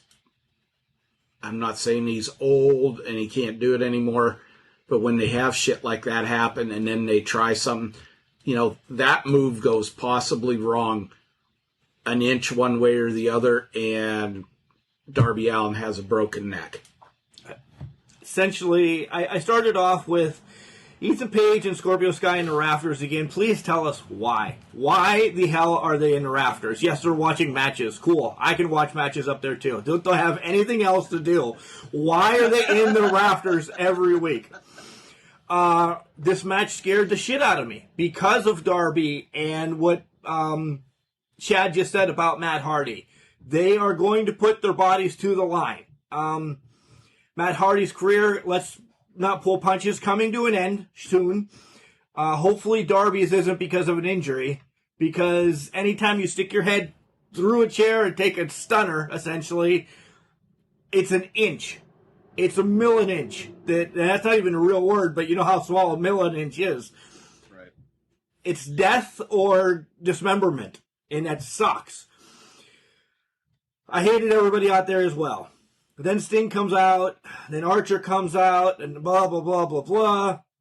We get to the end of it, and John, you hit me harder with the leg drop in Home Ec Room than the leg drop that was dropped during this match. Like, and again, not one that we should critique all the time, but I saw 1.5 miles in between that leg and the neck, and I'm like, oh man, that was rough. You did not have 1.5 miles in between yours, because I was drooling on myself.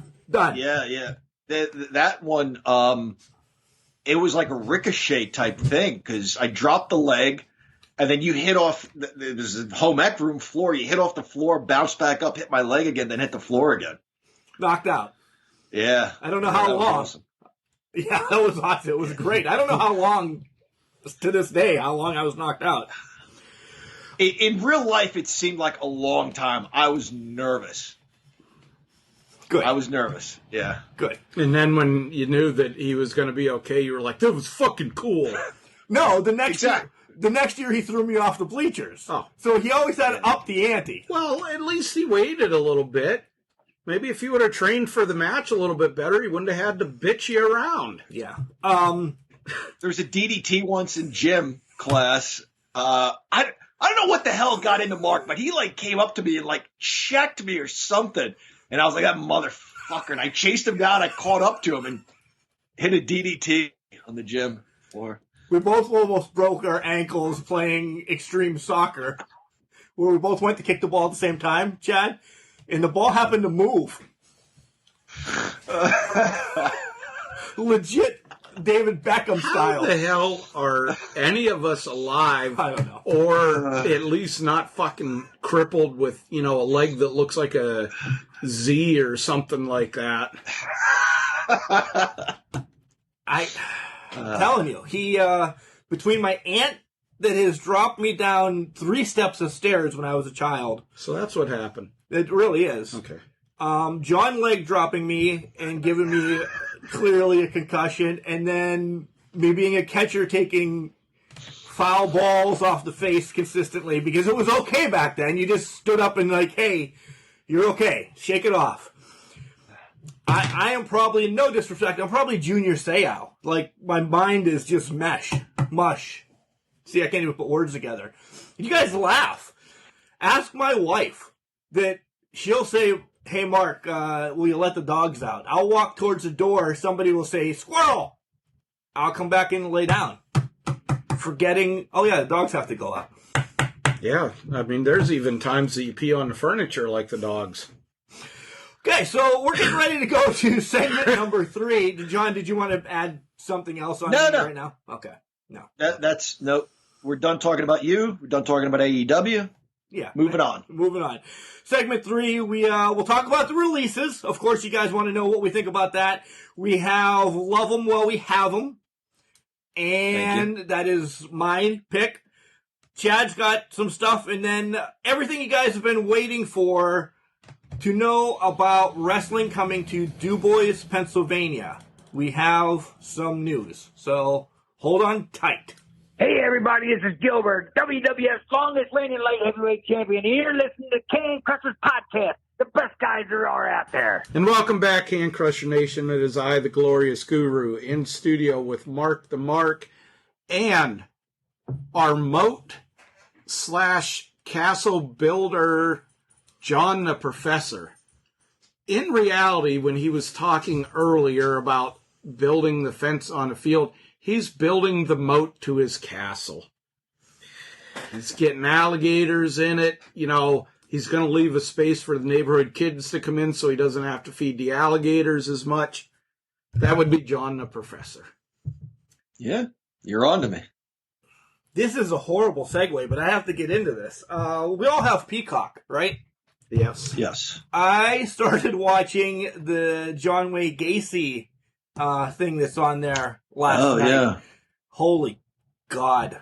I think I have 2 episodes left that after the podcast I'd like to tackle today. A busy day. And then that was the clown guy, right? Yeah. Okay.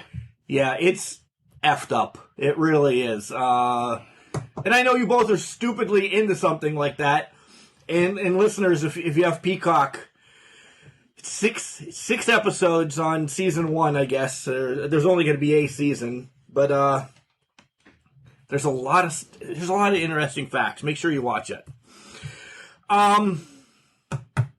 So let's do John's shtick first, because it goes down. It kind of goes downhill. We're saving the DuBois thing for last, clearly, right? All right. Yeah, we have to. Yeah. All right. So John's shtick, what is it? It is called Love 'Em While We Have 'Em. It is an opportunity for us to appreciate someone from the wrestling business while they are still here with us rather than posthumously. Each week, one of us will bring a name, and we'll try to share good things about that person. This week, it's Mark's pick. So, Mark, who do you have? Gilbert. All right. Who wants to go first? Well, I can't because it's mine. Right. Go ahead, John.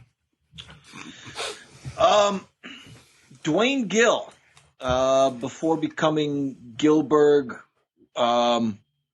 was a guy that got beaten regularly on TV. He was on our show, on the Can Crusher Spotlight. Absolute gem of a human being.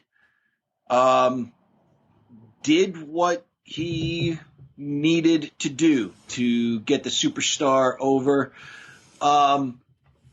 He was an answer to WCW's Goldberg during the Monday Night Wars. He still went out there and mostly lost matches, but he made fun of Bill Goldberg. That's about it. Nice guy, really nice guy. Again, he's on the show. You can go back and listen to the episode. But that's about what I know about Dwayne Gill. He was referenced once, when Diesel left the WWF, before they knew that the NWO was going to be a thing, to sort of, not let them have that momentum when they left, WWF came out and said, look, these guys are leaving, so that when they did show up on WCW, even though they treated it like it was an invasion, you kind of knew they were leaving. They'd left WWF. But the reason I bring that up is this article in WWF Magazine said WWF made Kevin Nash who he was. Like, he was Diesel in the WWF. He'll probably go back to something stupid like Oz.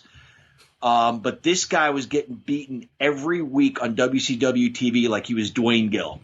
So that's they mentioned Dwayne Gill in an article about Diesel.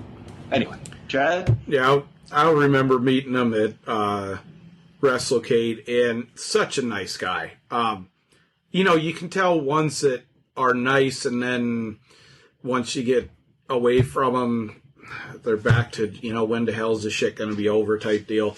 But he was a nice guy, shook our hands right away, asked us where we're from, everything like that. He's like, we got to do a couple of pictures here. And it was like he was leading the meet and greet. And, he really was. doing the ridiculous flexing, with the 4-inch pythons and... Well, my picture with him is on our website, where he made me, like, he just punched me and I'm got this stupid look on my face. My glasses are inside out. But he took like 3 or 4 pictures with us. Let's do a nice one. Let's do one like this. But then be an idiot. Just a very fun guy. He was one of these ones that loved the business, and he was fine with getting his ass kicked. The whole making fun of Goldberg thing, the first time I saw that, never laughed. I don't remember laughing as hard as I did when I seen that. They beat on the door and he comes out and it's like, oh my God. And then the sparkler stuff or whatever, and he was pretending like it burned him, and it was just funny. Recently had some health scares that he's coming back from, I should say. He's one of the ones that are out there doing cameos for people. Very cheap. One of the ones that's worth it. He's just doing it to kind of occupy his time, but just a great guy. It just goes to show that people don't need to make millions and millions of dollars or, have the belt, 470 times and stuff like that. He was a guy that will be remembered because he was a fun dude that everybody liked. And he didn't get a big head even when he was getting his little pushes. You guys both forgot to mention his claim to fame, and it's actually in the spotlight with him. He is the longest reigning WWF lightweight champion. Before they turned it into the cruiserweight, when they had that lightweight one, he's the longest reigning WWF lightweight champion. So, holy cow! Check that out. Yeah, I echo everything that you guys said. That yes, he was. I met him a couple times. We met him at WrestleCade. Saw him. He was at IWC one time. I'm going to pull the curtain down. After our interview with him, it was prior to COVID and everything. We were going to go down to an MCW show in Maryland because that's actually where he's based out of. He was going to have a cookout, and he invited us down. Like, he's like that cool of a guy. He is just, like you both said, he did his job. His job was to put people over. He was part of the Job Squad. He loves Al Snow. He actually says if it wasn't for Al Snow in the WWF at that time, he wouldn't have gone there. So they're tight. When I told him that we were working with OVW and, I know Al Snow, how fast did he's like, call me. Here's my number. Call me. I'll do this interview right now. I'm like, dude, we're not doing it. We'll do it over the show, over the phone. What a fabulous human being. You saying about him being IWC reminded me, that was one of the ones that I took Vinny to. And Vinny's like, just staring at him kind of funny. And he's like, what's up, little guy? He was like, what happened to you, Goldberg? And Bill he just busted out laughing. He said, that's the funniest freaking thing anybody's ever said to me. Yeah. And that just shows you, he lived the gimmick, but it's more the man than the gimmick. Also, IWC high stakes champion as well, of the titles that I remember that he owned. John, you're looking something up on him. No, you're absolutely right. He was the longest 15 months. Lightweight champion. And he's got a number of titles to his credit. Yeah. And that lightweight title has some serious lineage that went through Mexico and Japan. And, yeah, it was a legit old school belt. See? So, how do we end this? Here is to Dwayne Gilbert. Next up, let's talk about what happened Monday prior to Raw and prior to SmackDown, as it seems like it's going to be the same day every year. On the anniversary last year when they released 59 or something like that. Yeah. There was a decent-sized release of talents from WWE. Somebody have the list. I mean, I can remember a couple of them that I know stick most out. of them. There's Tucker, Otis's partner. We haven't seen him. Not really a surprise. Bo Dallas, not really a surprise. And I found out last night that he actually hasn't even been around WWE in about 2 years. He's got a fucking insurance business in Florida that he's been running. Billy Kay and Peyton Royce. I don't understand either of them. I really don't understand Peyton Royce. Yeah. She was one, before we move along, she was one that was kind of going to get the next stroke to maybe get a title run. You saw it right after the Iconics broke up that, oh my God, Peyton Royce is going to be the one. And something happened. And let's pull the curtain down again. She says people are entitled, and then instantly Charlotte Flair answers back Monday night with that nobody's entitled. She makes her own thing. I do believe that there was beef between her and Charlotte. Yeah. Not knowing that, I look at the breakup of the Iconics as sort of the first writing on the wall that they were done, maybe. But I could be wrong. It could be exactly what you're referencing, where she said some people are entitled. What I'll say about them is this. My wife, being a casual fan, was watching NXT with us one night, and the Iconics come out, and they're holding pinkies.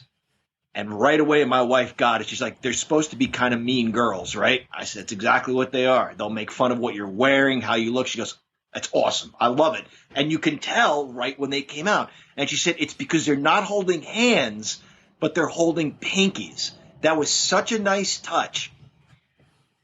How they weren't pushed or over or whatever, I don't get it. I don't get it. I don't know what they wanted from those women. I thought their matches were fine. I thought the way they would improv and make fun of the crowd on their way to the ring was great. I just don't get it. I don't know why they split them up in the first place. Dumb move. Who else did we have in there? Wesley Blake from the Forgotten Sons.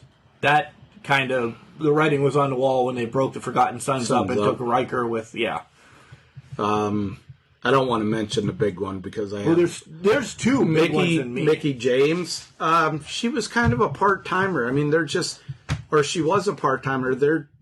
That's just cutting a little bit of money out. So that one, it wasn't really surprising at all because it's not like she has been doing anything. Featured time after time. She was at WrestleMania. She was commentating and stuff like that. That one didn't surprise me. Mojo Rawley. I don't know how the fuck he lasted as long as he did. Maybe because he had connections to Rob Gronkowski to, help bring him into the fold, and now they've went a different direction. There's two that's getting major talk, and that's where we're saving them for last. Let's start with this one. Chelsea Green. Chelsea Green, we've seen her years ago at IWC with Britt, doing some great matches. They carried that over into Rise. That was unbelievable in Rise. Even before that was she was in Impact. Yeah. And doing the whole fucking crazy. Yes. Yeah. What I didn't get that, but now I see this morning she's gone dark on all of her multimedia. Social media. So I think there's going to be some shit come out about her. Out of anybody, I think there's going to be some shit come out about her. And I don't mean in a bad way, but that there was severe problems with management. Oh, there definitely was, because she's going someplace and she's going to come back and be crazy as shit and run it again. And the last one, Poncho Joe. Samoa Joe from WrestleMania getting poured on with the poncho. And this one has all three of us. John, I want you to go first on this one. All right, so if he can't wrestle anymore, he was a great mouthpiece. Why? Yep. I don't get it either. Yeah, terrific worker. Not in the best shape as far as like a look goes, but, great wrestling shape, as they say. The guy could work. The guy could talk. And to your point, Mark, if he couldn't work anymore, if he was hurt, I thought he called a great match. I thought he was an insight into a wrestler's frame of mind. So here's what he did well. He did a good job riding that line between kayfabe and reality, I guess. So, like, when he talked about a move or a hold, you wondered, was he, did it really hurt? Did it not hurt? What exactly his angle was? His commentary engaged me because he did wrestle, and because he could ride that line between the story and reality. Yeah, that's a shocker to me. I don't get why they let him go, because he was one of the few bright spots on the commentary team. He wanted to wrestle more, or he wanted to get back into wrestling. WWE wouldn't clear him. Now, there's been some wrestlers that screwed over because of WWE's limits or protocols. This wasn't anything to do with concussions or stuff or anything like that. That's what I've been able to find out a little bit. An amazing talent. He was used well in NXT, and he gets up to the main roster, and they just never utilized him well. Then he gets into the commentating, and he makes everybody look like fucking idiots in the commentating because he knew his stuff. He didn't get tripped up. He didn't have to yell. He wasn't the one, kissing ass like Michael Cole and Corey Graves do as far as a lot of their supposed inside jokes. I don't understand this one at all. Unless it's a money thing, they don't want to clear him. They don't want to put him in the ring, a la Kurt Angle when they originally released him and he went to TNA and had some of the best matches of his career. Unless it's something along that line, but he's going to land somewhere. And I know everybody's like, oh, we don't, all these guys show up in AEW or this or that. Why the hell not? Right? Why not? Why not Chelsea Green show up there? Why not Samoa Joe? Absolutely. There's some no-compete clauses for like a period of time, but they could. Yeah, once the 60 days and 90 days are over. Yeah, I think most of them are 90, and I think if you look at it, it's like July 12th or something like that. Mojo's already come out and said, hey, on May 31st, I'm reborn. So we have to see what Mojo's going to say about that. Andrade. I saw that. Yeah. Andrade has signed a contract. Yeah, he didn't have one though. Yeah, well, he had one, but then it was they axed him. Yeah. Axed it. He's signed a contract, but not revealing who it's with. Who do you think it's with? I hope it's AEW. Where else is he going to go unless he goes? The only other place I can see him going, I do not see him going to Impact. I see him going to Ring of Honor. They need a little bit more. Yeah. So, yeah. John, you have anything else to say? You guys think Bo Dallas has been paid this entire time to stay home? He hasn't been on TV, I'll say years, it seems. Yeah, so he's been paid this entire time to stay home. Yeah. Wow. Yeah, the rumor going around is that they Iron Sheik'd him. They gave him the Iron Sheik treatment for the last year. Yeah, they forgot that he was on contract and they didn't renew it. So it automatically fucking renews, and they got to pay him. Yeah. So he will not be popping up with his brother anytime soon, which I'm shocked. That could have been something fun. Yeah. All right, my big announcement. Guys, this coming Wednesday on the Can Crusher Spotlight, we will have Chad Miller talking about the wrestling event that is coming to Du Bois on June 19th. June 18th. It's a big weekend, first of all. There's going to be a all-star game for baseball down there on June 18th, and I'll be calling that. So I'm excited to get back in the press box to call a baseball game. Nice. June 19th, we'll be in attendance to do, you'll find out. It's going to be fun. And that whole weekend, there's just stuff down in Du Bois. But what is it for? It is for, it's a benefit for the Penn State baseball team who's getting new stuff. Guys, you're like, oh my God, Penn State baseball team. They're a Division III baseball team. They're not getting money from Penn State, stuff like that. Chad will tell you all of this on Wednesday before I butcher it. But names that I'm allowed as of today, Sunday, to release that's going to be there. Of course, Al Snow is going to be there. So we're going to see Al Snow. You're going to get Raylan, one of our big fans, one of our friends. You're going to get Jax Dane. You're going to get Crimson. You're going to get another all of these guys are pretty much Can Crusher alum. Vicious Vicky is coming. And then I'll let Chad tell the rest of them this Wednesday. Because there's some big ones. All right. So we have to listen. Wednesday, this will be out. It's in the hopper already, so I'll tell you that. And legit, Mark has not told us. No, you guys will not. He will not tell us shit. I can't. I mean, we've tried to offer him, beer, taking his dog out. If you want to take the dog, stop saying OUT, by the way, because they'll wake back up. But this is almost as big as, I knew about the OVW draft and the combine that they were doing. I know what's going to happen, but this is Chad's baby, so we have to let Chad come on and make some announcements of what's going on. It's going to be fun. It's going to be a big show. So, and that wasn't supposed to be, I don't think it's, no. That's not a tease. Yeah.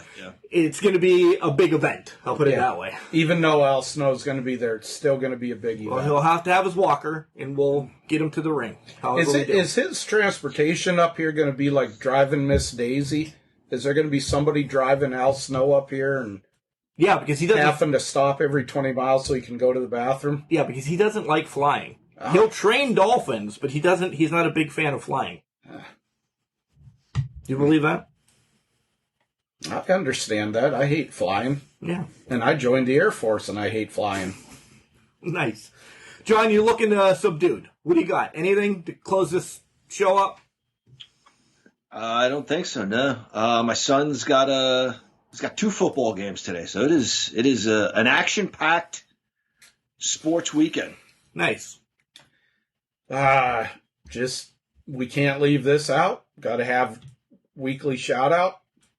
Fuck Pat Lupino, and Jock Sampson, you're still a fat bastard. This coming Saturday, IWC returns to Brownsville. It is 1 o'clock. It's kind of like a Survivor Series event. It's called the Eliminator.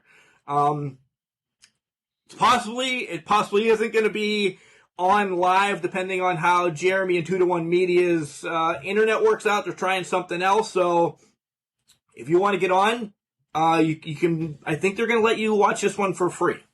I'll know more. But the Eliminator. Yeah, so Sylvan last night was just on me about, we haven't seen an IWC in a while, and they're supposed to have one in April.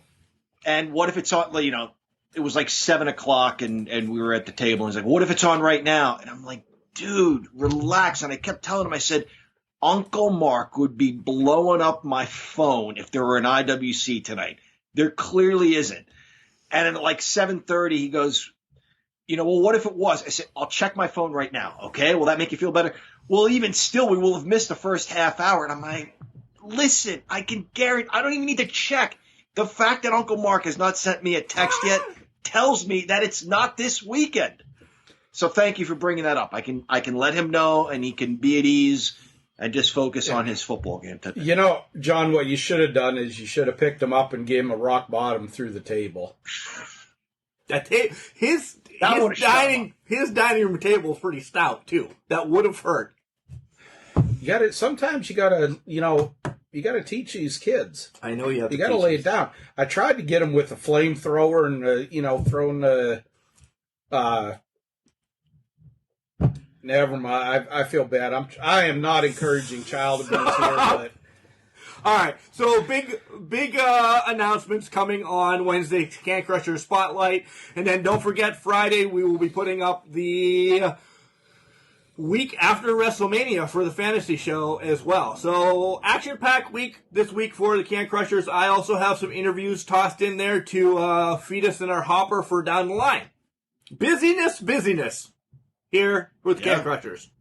And very busy. I have to make sure Richard Doyle gets his $25 package in England. Remember, John, just because you trash, it doesn't mean you can't do great things. It's called a garbage can, not a garbage cannot. I thought you fell asleep. No, I was